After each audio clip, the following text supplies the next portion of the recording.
Hello and welcome to The Sound Spirit. We are a mystery school for Creative Alchemy, and I'm your host, Kate Faust, also known as Bija Ayla. And today we're going to be doing another episode of the Spirit Guide Almanac. And we're going to be speaking today about a really special goddess that came to me at the beginning of my awakening and who have been having some interesting revelations from.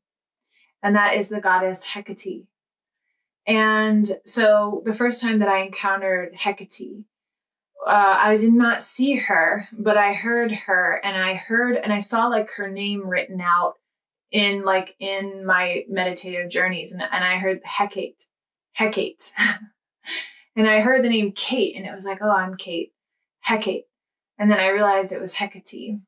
And so many of you have heard me describe channeling as reverse internet, meaning I get a name, such as my priestess name, Bija, which if you go to my mugwort video when I was in the nature kingdom on my mugwort journey, all the beings called me Bija.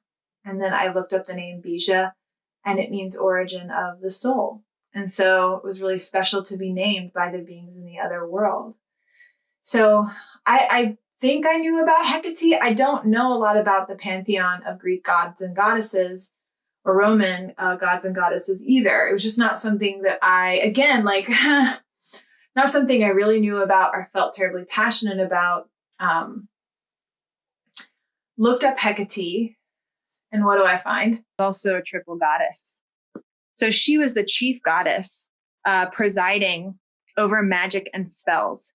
She witnessed the abduction of Demeter's daughter. So I want to reference this because, Jesse, you brought this up in our class about Persephone being sent to the underworld. And it was Hecate who had the torch in hand and assisted in the search. And there's pillars of her called the Hecate stood at the crossroads and doorways, perhaps at that time to keep spirits away. So oftentimes we are finding ourselves, I do feel right now that I'm at a crossroad in certain aspects of my life where I'm like, okay, I need to change this. I need to evolve this. And so, I'm really definitely calling on that energy. Again, don't shy me away from this darkness. Darkness doesn't have to mean torture. It's like, I think we associate darkness with all of these things. We've pathologized it in so many ways. What it is simply that which is not seen, that which needs to be illuminated, right? That which is in between.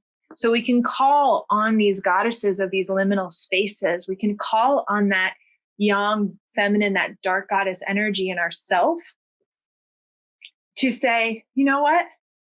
I don't want you to spare me the darkness here. Meaning I want to go into all of the fullness of me. That's where authenticity comes from. I feel like people are struggling to feel authentic a lot of times. It's because you have no way to go through your own darkness.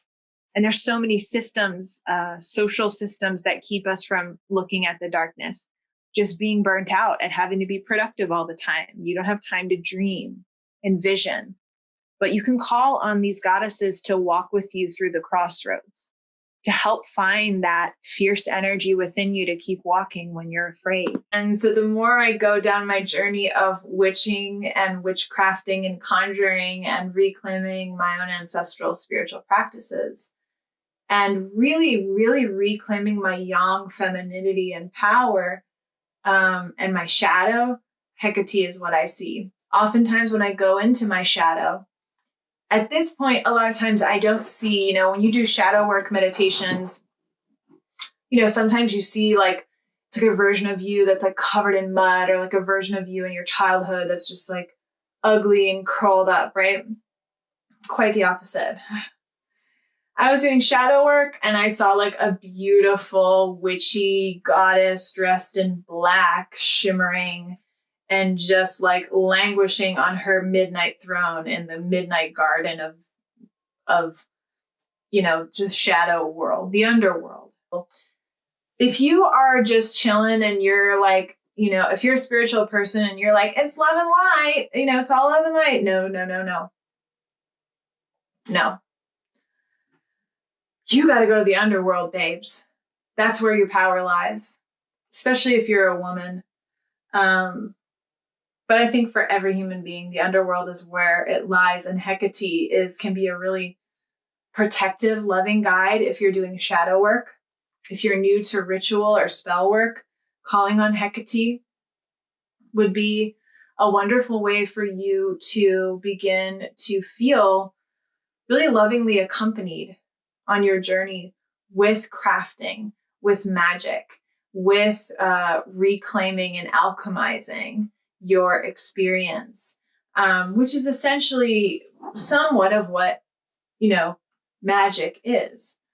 For me, Hecate would appear to me, and my relationship with her was very much about embracing the shadow. That's what I gotta say. And at the time, I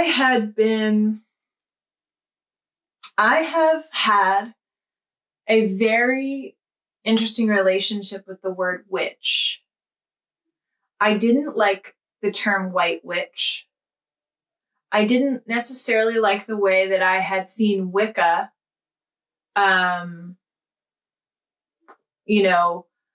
explained to me. I don't worship any gods or goddesses. I don't worship at all. That's not what I'm doing. I work with. I do not worship. I do not worship Hecate. I work with Hecate. I call on her. I can make offerings to her. On my altar right now, I have Danu of the Tuatha De Danann, and I have Brigid from my ancestral traditions. I don't worship them. I call on them. I collaborate with them. I honor them, and I show reverence for them. Worship for me is a really toxic energy. And so it's just not something that I do. I don't have that relationship. So for me, when I think of my own spell work and I think of reclaiming my identity as a witch, which I am. Okay, I'm going to say it. I'm a witch. Among other things. When I'm reclaiming spell work, when I'm doing all these things, I'm doing it in collaboration, reverence, respect, love, curiosity, immanence. I'm doing it with a sense of we are different, but we're equal. And I honor you, but I'm not going to pledge fealty to you. Right? So I have had a really great relationship with Hecate. She comes in and out, just like many different spirit guides do. But she is a goddess and an energy that always propels me again more towards a tantric understanding of erotic energy. Eros, the shadow. Eros is where a lot of transmutation takes place. And so she's been really special for me on my journey. And I didn't know she was like the patron goddess of witches until recently. And I was like, wow, she came to me a while ago, but I did not really heed the call of her. I had to come around in my own time. And for me, as I take in my power, there's like no way for me to truly be in my power without saying I'm a witch. I'm a witch. It is what it is. I hold the sacred wisdom. I hold the sacred knowledge. I understand the ways of the present, future, past. I am that I am. Prayers are also spells. Spells are fun. And they are effective, powerful, beautiful. So I'd like to know what your experience is with Hecate, if you have any experience with her in a channeling state, or she's a goddess you call on and she supports you. What's your experience with Hecate?